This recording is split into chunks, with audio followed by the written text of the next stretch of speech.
Assalamualaikum warahmatullahi wabarakatuh. Nama saya Muhammad Rizky Rabatan dari kelompok 9 akan menjelaskan bab 9 tentang risiko dan ketidakpastian ASBVL dan perhitungan biaya berbasis aktivitas.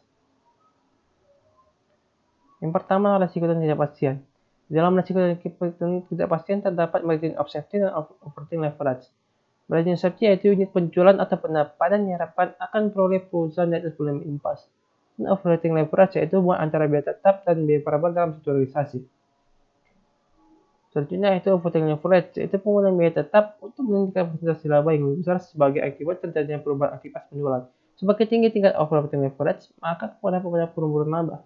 Tingkat pengungkit operasi atau degree of operating leverage sama dengan margin of contribution dibagi dengan laba.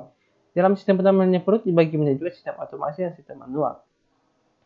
Apabila perusahaan memilih sistem otomasi dibanding dengan sistem manual, maka biaya tetap lebih besar dibanding biaya variabel per unit. Berikut adalah data relevan tingkat penjualan per unit dan keterangan sistem otomasi dalam penjualannya itu dengan 1 miliar dan sistem manual dengan 1 miliar juga. Dalam biaya variabelnya dengan sistem otomasi dengan 500 juta dan sistem manual dengan 800 juta. Biaya konsumsi didapat dari sistem otomasi yaitu 500 juta dan sistem manual 200 juta. Dan biaya tetap 375 juta dan sistem manual yaitu 100 juta. Laba sebelum pajaknya yaitu 125 juta dan sistem manual 100 juta. Harga jual per unit yaitu sebenarnya 100.000 dan dalam sistem manual juga sama. Biaya variabel per unit dengan 50.000 dan sistem manual dengan 80.000 juga. Dan margin kontribusi per unit yaitu 50.000 dan sistem manualnya 60.000. Maka didapat dengan tol dalam sistem otomasi yaitu 500 juta dibagi dengan 175 juta yang sama dengan 4. Dan sistem manual dengan tolnya yaitu 200 juta dibagi dengan 100 juta sama dengan 2. Apabila penjualan meningkat sebesar 40%, maka berikut adalah para peningkatannya. Sistem manual 40% dan sistem manual 40%. Maka penjualannya itu ditambah dengan 400 juta dan sistem manual juga sama. Biaya itu 700 juta dan sistem manual 1.120 juta. Margin kontribusinya itu dengan 200 juta dan sistem manualnya 280 juta. Biaya tetap dengan sistem otomasinya itu 375 juta dan sistem manual yaitu 100 juta.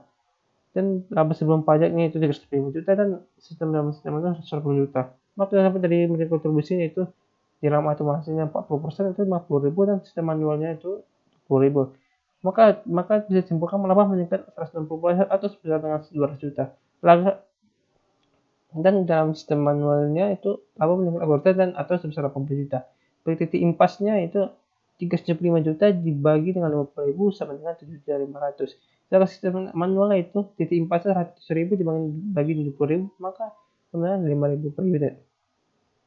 Selanjutnya adalah analisis sensitivitas dan WVL. Meluasnya penggunaan komputer personal dan spreadsheet memudahkan para manajer untuk melakukan analisis sensitivitas. Analisis sensitivitas atau sensitivitas analisis adalah teknik bagaimana jika atau what if yang menguji tanpa perubahan asumsi menghasilkan terhadap suatu jawaban.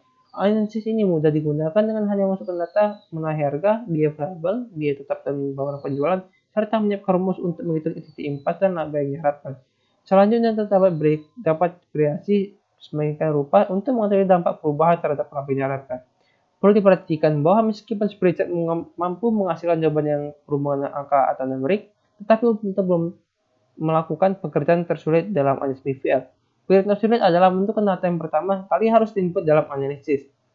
Selanjutnya adalah analisis BVL dan perhitungan biaya beraktivitas. Dalam ini terdapat dua, analisis BVL konvensional dan analisis BVL berbasis aktivitas atau activity based costing. Dalam analisis BVL menghasilkan bahwa biaya dapat dikelompokkan dalam dua kategori. Yang pertama itu biaya yang berubah secara dengan volume penjualan atau biaya variabel dan biaya yang tidak berubah atau biaya tetap. Selanjutnya biaya diasumsikan sebagai fungsi linear dengan volume penjualan. Sedangkan analisis BVL versi activity based costing yaitu dikelompokkan ke dalam berbagai kategori berdasarkan sistem dan non-unit. Sistem ABC mengakui bahwa biaya berdasarkan non-unit adalah tetap berkenaan dengan perubahan volume produksi, tetapi sistem ABC juga menunjukkan bahwa banyak biaya berdasarkan non-unit berubah berkenaan dengan pemicu atau driver aktivitas lainnya. Selanjutnya persamaan ABC selanjutnya dijelaskan sebagai berikut. Total dalam rumusnya itu total biaya sama dengan biaya tetap ditambah dengan biaya variabel per unit dikali dengan jumlah unit ditambah dengan biaya setup dan jumlah setup ditambah biaya per mesin dikali dengan jumlah mesin. Dan laba per total pendapatan kurang biaya tetap ditambah dan biaya variabel per unit dikalikan jumlah per unit, ditambah dengan biaya setup dikalikan jumlah setup, ditambah dengan jam mesin dikalikan jumlah mesin. Dan unit impasnya biaya tetap ditambah biaya setup dan jumlah setup ditambah biaya variabel per unit dikalikan jumlah per unit dibagi dengan harga kurang biaya variabel per unit. Berikut adalah rumus perbandingan analisis konvensional dan analisis EBC. Dalam konvensional itu jumlah unit sama dengan target laba ditambahkan biaya tetap dibagi dengan harga kurang biaya variabel. Total biaya tetap terdiri atas biaya variabel berbasis unit non unit ditambah biaya yang dianggap tetap tanpa memperhatikan penunjuk aktivitas yaitu sistem EBC. Dan jumlah unit sama dengan target laba ditambah biaya tetap ditambah biaya tetap dikali jumlah setup dan biaya variabel dikali dengan jumlah unit dibagikan harga kurangi biaya variabel per unit. Biaya variabel dipilih berdasarkan non unit dan biaya tersebut berhubungan dengan tingkat biaya tertentu dari setiap pemicu aktivitas. Selanjutnya adalah implikasi strategis analisis BPL konvensional versus analisis ABC. Diasumsikan setelah dilakukan analisis BPL konvensional, penjualan tidak mungkin mencapai 12.000 unit, kemungkinan hanya 10.000 unit saja. Untuk itu, para pelajar mempertahankan biaya konvensional yaitu biaya tetap 100 juta dan biaya variabel 10.000. Dan variabel dapat dibagi jadi 3 yaitu biaya tenaga kerja langsung yaitu sama dengan 4.000 dan biaya bahan baku yaitu 5.000 dan biaya overhead dengan 1.000.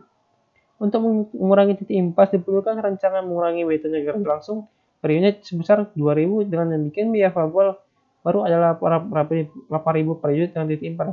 Dan titik impas adalah sebagai berikut. Jumlah ini sama dengan biaya tetap dibagi dengan harga kurang biaya variabel per unit, yaitu sama dengan 100.000 dibagi dengan 10.000 dikurang 8.000 sama dengan 833 unit.